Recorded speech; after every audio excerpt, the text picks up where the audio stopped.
Hello, I'm Dave Speakman. Welcome back to my YouTube channel. I'm here today with my friend Reiss. Hello. Reiss fairly recently acquired this Revox tape machine. What model is it, Reiss? It's the B77 4-track. Okay, and how old's that? About 1980, 81. Okay. So a lot older than me. It's about as old as me. Okay. And we've been messing around with a few things. We've been setting it up as a delay from Pro Tools.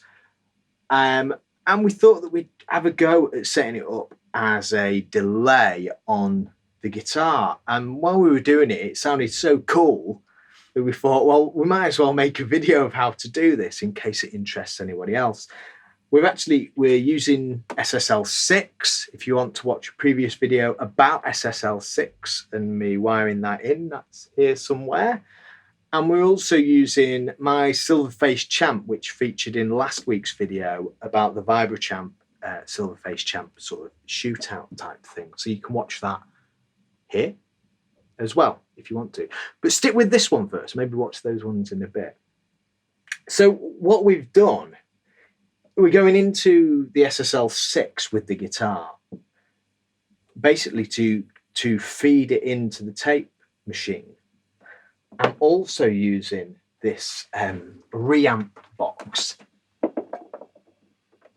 out of SSL SiX. Signal-wise, I'm coming straight from my guitar into SSL SiX, into the high impedance input.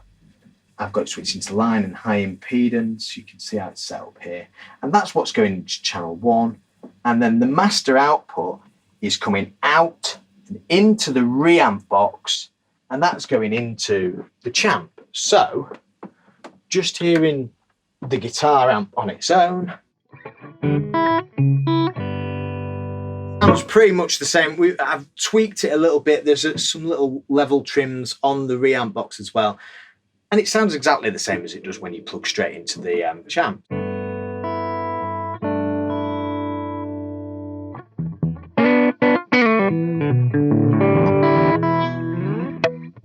Cool.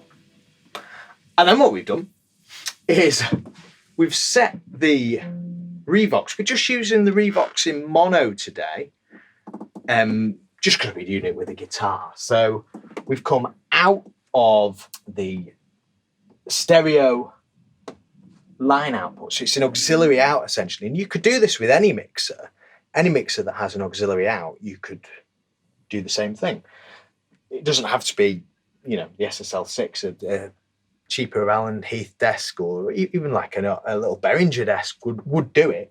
So we're coming out of this here, this stereo cue out, and that feeds over here to this cue output, and we've sent that to the Revox. So you should see that when I play guitar, but we don't get a level input, do we? Because it's such a low level coming from the guitar. But when we were doing it with the when we were doing it with the computer, the level was much higher, wasn't it? But okay, so if I keep this down, so we'll talk about this in a minute. The Revox machine is then being fed back on this channel here.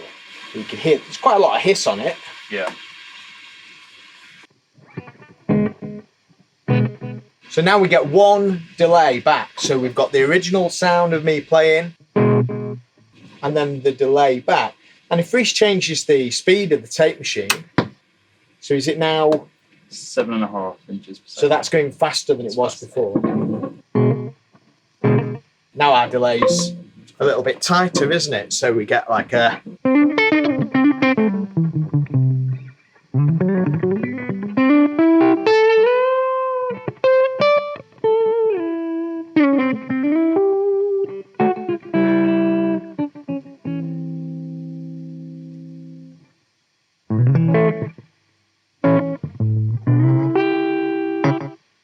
Yeah, put it back on the slower speed, I think.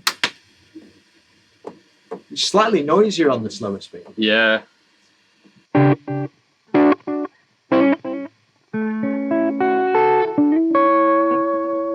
And then what I was doing at the start of the video is you actually also send the tape to itself. So that's like the feedback that you get on a plug-in or a delay pedal or whatever.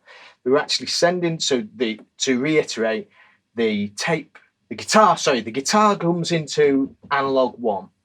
That is being sent to the master output, which goes to the guitar amplifier. It's also being sent to stereo Q1 through here, and that goes out to the tape machine. The tape machine then comes back in on the stereo input 3. You notice that I've unplugged these, and that makes these channels mono instead. So if I unplug the right one, they just become mono channels now. There's no other way of doing it. You have to unplug one. It's a switching jack. And then if I now send the tape to itself as well, so if you just run the tape again, we'll now get feedback as well. So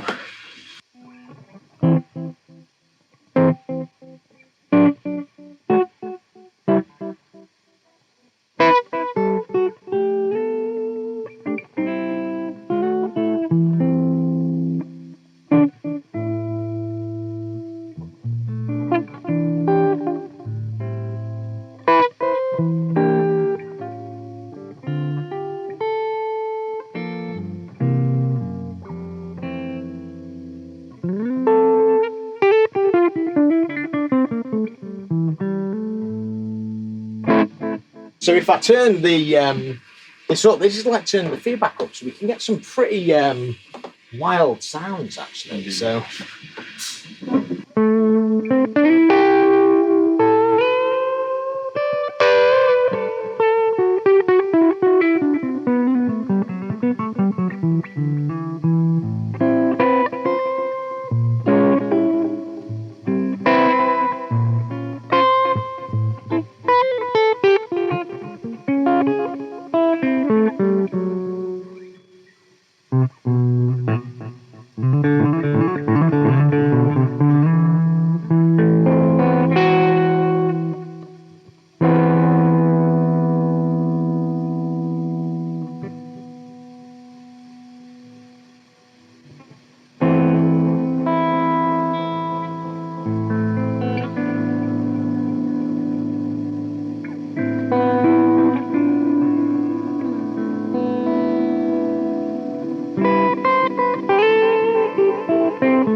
So obviously it's quite noisy, and you talked about maybe there's things that you could do to mod it. I mean, if anybody knows anything about it, because this is quite a new venture for you, isn't it? And so if anyone knows any ways that Reiss can improve the sound quality of the machine, like you're getting quite into electronics and stuff as well, aren't you? So yeah, it'd be really nice for you to leave some comments below.